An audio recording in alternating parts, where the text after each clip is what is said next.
Bridges went from the grid to the Old West in like a week. I just want to know, who the hell is his travel agent?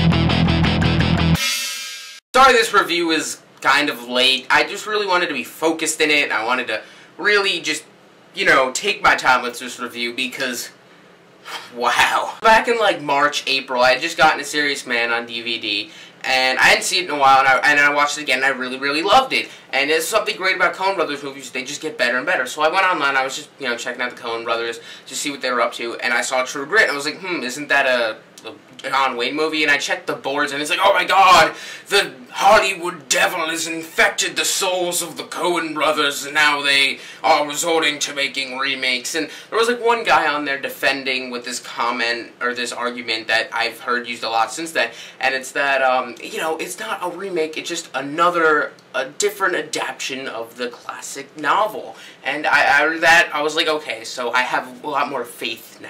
But it got me interested in seeing the original, which I did, and I gotta say, it's really not that great of a movie. It's a decent movie, definitely something that kind of needed a remake, because it wasn't all that good. I think John Wayne got the Oscar for a career thing, and I've never been a big John Wayne Western guy. I'm more of a Clint Eastwood, Sergio Leone kind of Western guy, and in that sense, I love Westerns. And then the trailer came out, and it was absolutely fantastic. It definitely was my most anticipated movie of the rest of the year once that trailer came out, you know, next up there with Harry Potter, but still, was so excited, so psyched to see this movie, and wow. And just, I really, really love this movie, and there were some things I was worried about, like Matt Damon.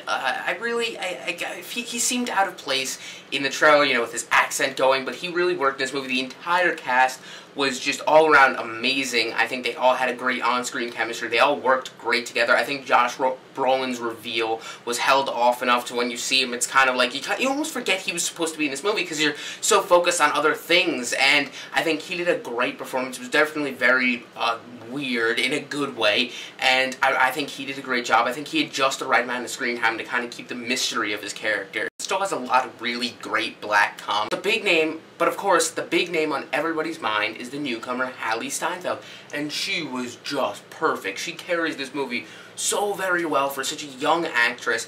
Every scene where she wasn't with another big star, she was just absolutely amazing. There's a scene where she's trying to bargain for some horses.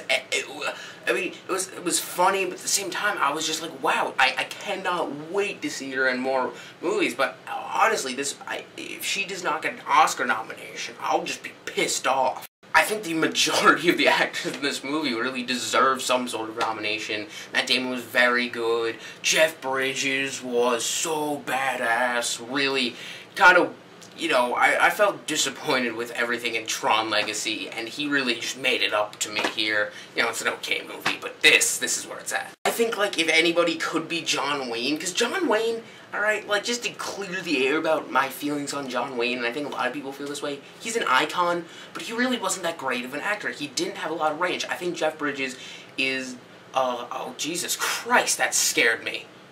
Sorry, my cat was, like, peeking at me through the window. Just got my heart beating. I think Jeff Bridges is just an overall far better actor. He does a really good job balancing the tough exterior with his kind of comedic moments at the same time, his more gentle side, and really, there are some points where you really don't know what's going on with this character, and I really like that. The Coen Brothers really aren't afraid to have you sit there in the theater. They like it, in fact, just sitting there like, what the hell is going on? There are a couple scenes where everybody in the theater is like, what's happening? But in that, it's so amazing. You never know what's going to happen next. It's constantly on the edge of your seat.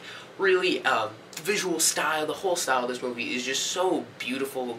Amazing landscapes, just great to look at. The writing is absolutely brilliant. I think they do some of the best screenplays around.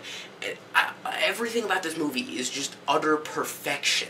I feel like I need to go on to like thesaurus.com because I just feel really redundant with these adjectives. Harry Pepper's in this. He was the sniper, I think, in Saving Private Ryan, and he just, for the small amount of time he was in there, I thought he was really good. I mean, I don't know, like, how much they could have done with this character to give him more screen time, but I think that my cat should stop walking back and forth up there, because it's distracting. There's some really great shootouts, and you just never really know what's going to happen. But on top of that, they actually add purposely, you can tell they add some old Western cliches just for fun, because it's, you know, it's a modern Western. They do add those cliches that, you know, I love seeing them in there. It calls back to other Westerns. I just think it is all around a great experience for the movie. I was very surprised it got a PG-13 rating. Coen Brothers PG-13, what? But there's some gory scenes, but really, it's a great movie filled with some good comedy at times. Really, really awesome action too. But most of all, the acting and the screenplay and the direction, they're just amazing. As I said, the landscapes, everything's beautiful. I feel like I'm just very repetitive here, but this movie is just perfection. I love it.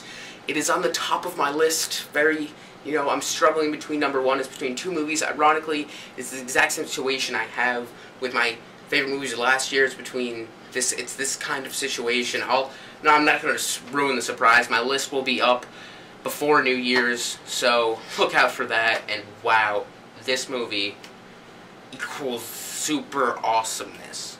Honestly, I feel like just saying 10 out of 10 here is just kind of a given.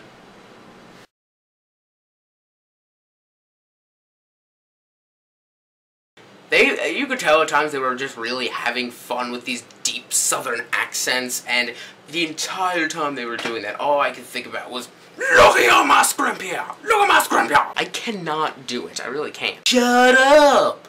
No, I didn't! God! That's what I did repeatedly afterwards.